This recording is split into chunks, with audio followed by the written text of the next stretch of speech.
Yeah, I'll react to that, sure. Hey guys. Preemptive like.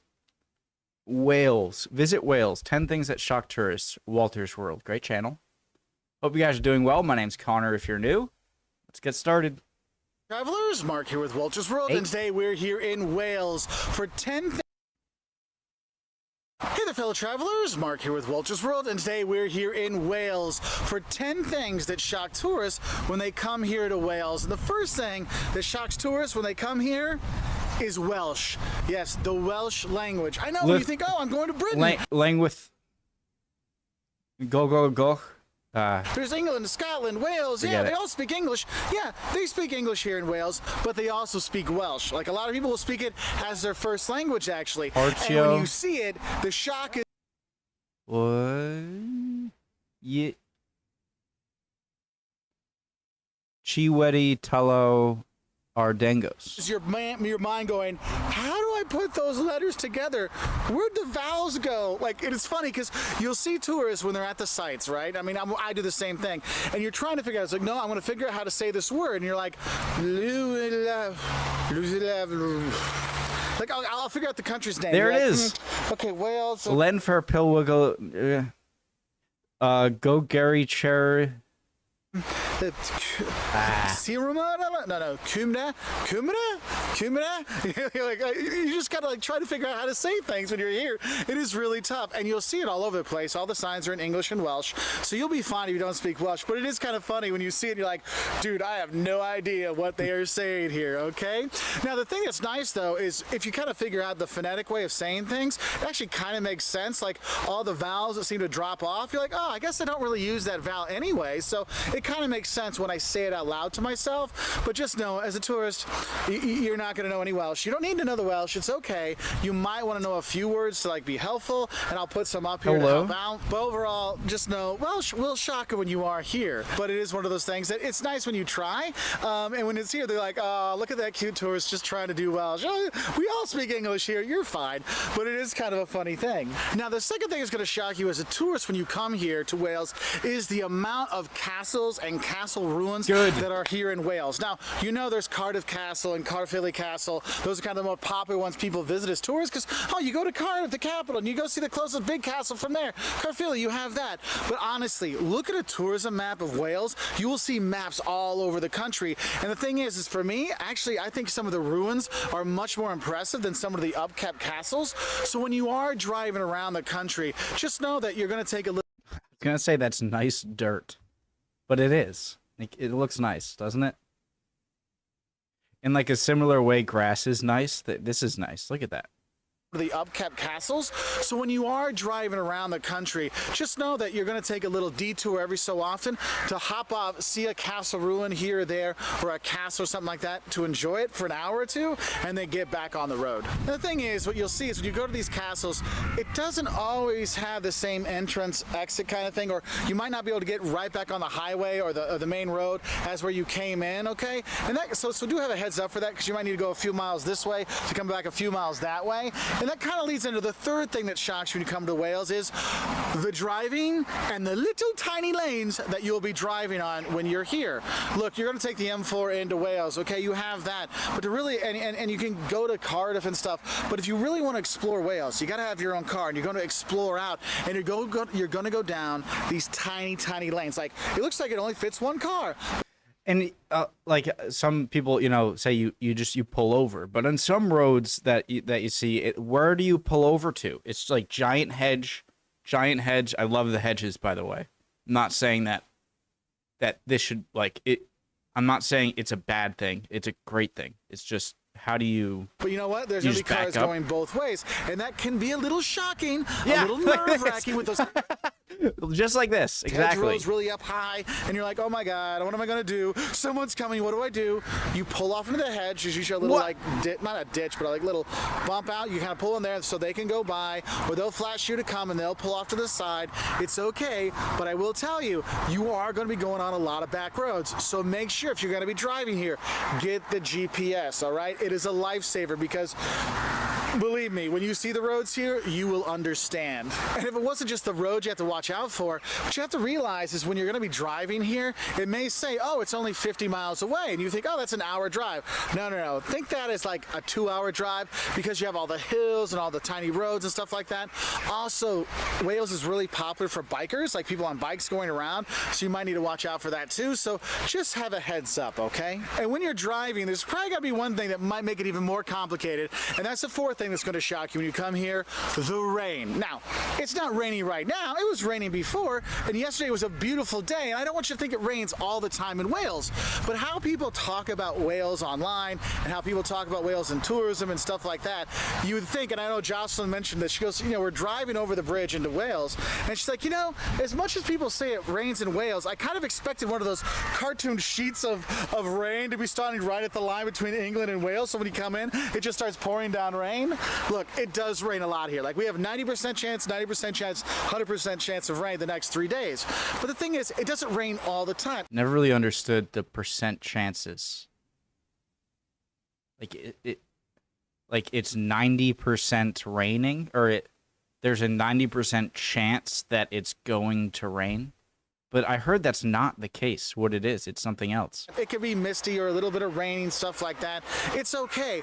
But the thing is, you got to realize it probably will rain when you are here. So do bring your jacket, umbrella. Also, you're going to do a lot of hiking when you're here. So make sure you bring your like shoes for in town, but then bring a pair of boots, you know, you can hike in, but also you can get muddy and stuff like that, because that does happen, okay? And the thing is, though, when the sky's clear in the afternoon and you have a beautiful, clear evening, the fifth thing that's going to shock you when you come here to Wales is the stargazing you can do when you are here. I mean, there's not a lot of development throughout the country. There's not a lot of light pollution that's out there. You have a lot of nature that's here, so you have these beautiful clear skies. And when you look up at night, I mean, it is like, wow, gorgeous. Like, you know, you see the There's like when you're in cities with a lot of light pollution, you can't, you know, you're not going to be able to see pretty much anything. Maybe like the brightest of stars when you're in a semi-unlit area in a city, you might see. And then you go more to suburb areas, and it's like, wow, holy crap. But then you go to like northern Maine or somewhere way out there, and then you realize that this is the actual night sky, and it's so freaking beautiful, and you just never see it. I don't know. Trail of the Milky Way, and you see so many more stars out there. And the thing is, we're here by Brecon Beacons National Park, which is one of 11 in the entire world dark sky reserves. So this is like a perfect spot to do stargazing. I feel bad that I couldn't take better pictures. I mean, I don't know how to do that. I need my buddy Spencer Pablo to help me out to get pictures at night, but my God, we got home last night. It was a beautiful day yesterday, sunny all day. It was fantastic. We get home at dark after dinner.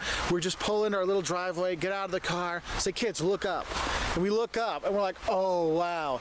Even my 12-year-old tween, which, you know, if you're a parent, know how hard it is to impress them, was like, wow, this is amazing. Look, I can see the Milky Way. I'm like, yes. You know, I was proud as a parent, but I was proud as like an astronomy kind of guy. I'm like, oh my God, it's so crazy. It's just so crazy. And the stargazing here is awesome. So definitely come, get out at night. Don't just hit the bars. If you're going to stay at a cottage or something like that, make sure you take some time on a clear night to look up, because man, it is fantastic stargazing when you are here. And speaking of gazing at things, the sixth thing's going to shock you to come here is the natural beauty of Wales. I mean, this country is gorgeous, and when you come here, and I gotta be honest with you, you don't come to Wales to go visit the cities, okay, and the towns and the villages.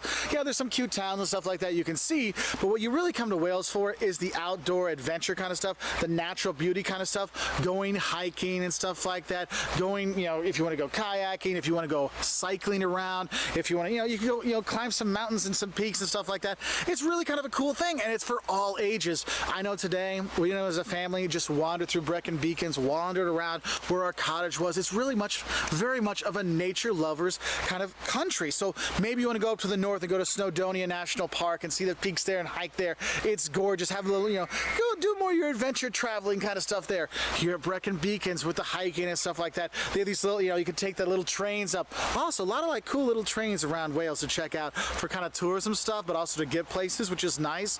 Or you go to the Pembrokeshire coast. There's a national park, the Pembrokeshire Coast National Park. You can go there because the coastline, dude, Wales is like all coast around it. I mean, there's 3 sides of it, and the coast is gorgeous. There's not a lot of people visit. Can you see the Isle of Man from the northern coast of Wales, or is it too far away?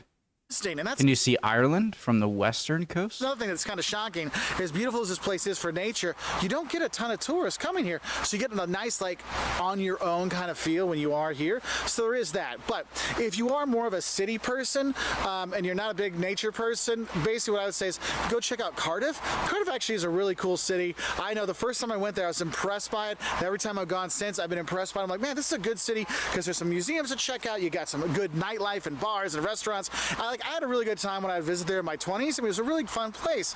But just know that if you're coming to Wales, it's more of the nature kind of stuff and going and seeing those castles, those kind of things.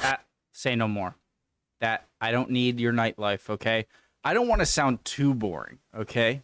It's not boring to see nature and castles. What am I saying? You're boring. No, you're not. What am I doing? Castles, nature. Please, that's all you need to say. And it is a city vacation. Now, the next thing that might shock when you come here is how similar, yet how different in some ways Wales and England are. I mean, Wales and England have been I'd imagine England, Wales might give you a feeling of what England might have been like 100 years ago. I mean, it would still have all the modern stuff. I'm acting like Wales is like in somehow. I'm sure there are places in England that are, especially like on the border, Shropshire, Cheshire. What are the other ones? Am I right? Together for a very long time, and what you'll see is there's a lot of similarities. You know, if you go to a restaurant, you're going to see the similarities. You know, yes, the fish and chips and the beef burgers and the bangers and mash kind of stuff, or sausage and mash kind of stuff. But the thing is, I have yet to see a bad looking fish and chip in any picture of or video of fish and chips that I've seen in any British videos. Like, it looks like I could pick it up with one hand and it wouldn't just like. A lot of the times, like, you'll get the fish and chips with this and it's just like almost sloppy. Like it. You know what I mean? Go to a restaurant, you're going to see like, I feel like I could eat that like with my hand, you know.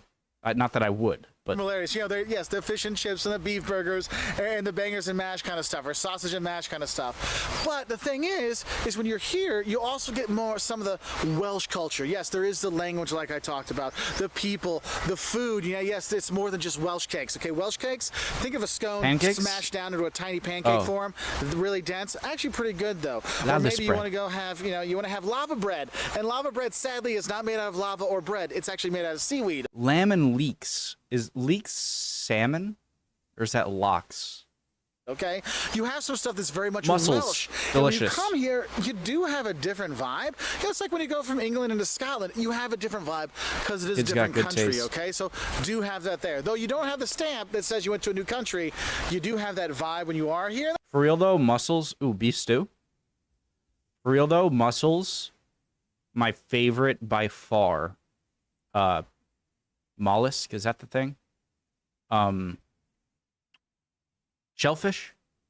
Like the best in a shell, better than clams, better than quahogs, better than oysters by a long shot.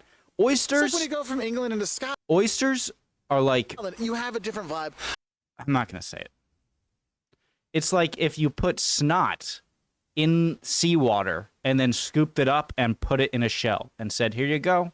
Because it is a different country, okay? So do have that there. Though you don't have the stamp that says you went to a new country, you do have that vibe when you are here. That's one of the things that shocks people. The plate. Like, yeah, it isn't just an extension of my England vacation. I just go from Bath into Wales, as another part of England. No. You have some similarities, but you do have those differences, and that's really cool.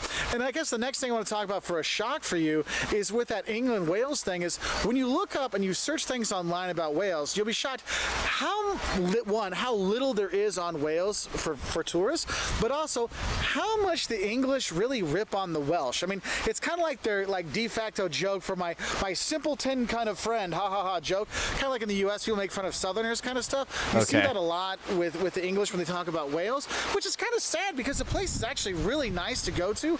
Tons of tons of the castles and the nature and stuff like that. People are super nice, so it's kind of sad in a way that they have that, but you'll be shocked that most of your research will show you, Welsh jokes, okay? But another thing I need to tell you about that's going to shock you as a tourist when you I feel like Scotland must have been kind of like that way. Maybe it still is in some ways, but Scotland looks beautiful and definitely doesn't get the definitely gets more acclaim than Wales or Northern Ireland when it comes to the UK. You come here is, I will say, you will be surprised by the starkness and emptiness when you do go to some of the kind of run-down old mining towns. I mean, Wales was huge into mining. That's where the money really came from.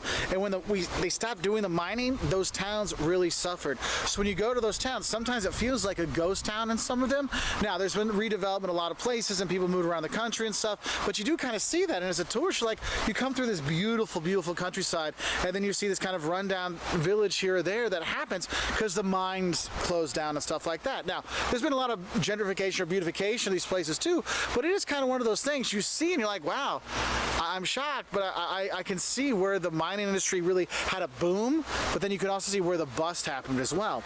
And I guess, and going along with that emptiness and starkness kind of thing, for like more of a happy note on there, is one thing you should realize is also you'll be shocked of the emptiness you will see after 6 p.m. in any village or any hamlet or any town in Wales. Maybe except for like Swansea or Cardiff or something like that, but honestly, after 6 p.m., Rhode. when you go downtown, it's... Again, beautiful road. I don't know how maybe low my standards are. No, it's amazing. Really great sign, too. I love that sign. Or Cardiff or something like that, but Looks so just clean and... But honestly, after 6 p.m. This is a one-way road, please. Don't tell me this is a two-way road. When you go downtown, it's empty. I mean, it is empty because all the stores are closed, okay? All the stores are closed, banks are closed. Only thing that are open, the pub, right? You got a few restaurants. Okay, gambling, sports betting. You can still sports bet. You got that. But really, it's like empty. So if you don't get... My itinerary. Walk around. Nature. Castles. Pub. Repeat. Next day. Same thing. So...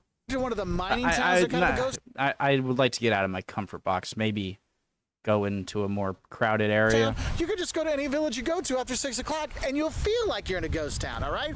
So, but don't worry, okay? I feel like I'm coming across like I'm unwilling to try things, all right? I'm not. Because if you think it's a ghost town, then just go into the local pub, okay? And that will lead us to the 10 things that's going to shock if you come here, is how fun, how kind, and how welcoming the Welsh people are. I mean, for all those jokes the English make, they don't make enough of them about how nice the Welsh people are. The thing is, when you go around, the people are so happy you're here. Like, hey, they'll ask you, like, why did you choose to come to Wales? We're not usually... What's that? What's going on? You're here. Like, hey, they'll ask you, like, why did you choose to come to Wales? We're not usually at the top of people's list. And so you want to tell them, look, I came here to go see the mountains. I wanted to see the stars, the gaze at the stars, how beautiful it is, or see the castle ruins. The people will be very appreciative of that, and they show that appreciation back to you. They're funny, they're friendly, they'll tell you where you should go. I know everyone's like, oh, no, don't eat at this place, go here tonight, okay? If you don't have a place, my cousin's there, he'll help you out. Don't worry, we'll get you in. It's been really nice when we've been here. And the Welsh people, and I've met Welsh people when I studied in Germany and I studied in other places. I had other exchange students from Wales that were there. They're always like the most fun, party-going, but easy-going kind of people. And so when you come, you have that vibe as well. Remember I said similar and different than England? That more laid-back kind of vibe you'll have here, and friendliness is really kind of a cool thing. I've noticed that with all of people in England, in the UK, is a good amount of people have messaged me or whatever on Discord or in comments being like, if you ever need a place to stay, if you come over here. And I was taken aback by that. A lot of you said that. So you guys are clearly amazingly nice and welcoming. This helps you know if maybe Wales is right for you to visit. If you want to learn more, maybe some of the more like how-to things about Wales, we have a video of what you should know before you come to Wales as a tourist for the first time. Also, we got things on 5 things you should eat when you come to Wales, all on our website at waltersworld.com. We're also on Twitter, Facebook, Instagram, YouTube, and we really appreciate your likes, subscriptions, and if you like travel videos like this, like fun, shocking travel videos or informative stuff, or tips how to do better, get a better rating at your Airbnb. Subscribe to our channel on YouTube, and we put out new videos every Wednesday and Saturday, and we give honest travel advice because we want to help you travel better. So I'm going to say thank you to all you for watching. Thanks for writing, subscribing, commenting, all those things, sharing, and also special thanks out to our patrons on Patreon who make travel videos like this, honest travel videos like this possible. So I'll say bye from Wales. I love his channel. He makes amazing videos. Great video, as always. Love y'all. Hope you guys are all doing well. Would appreciate any comments down below. As always, you guys are great with that. And hopefully I'll see you next time. All right, next video. I was trying to say time and video at the same time. Bye, guys.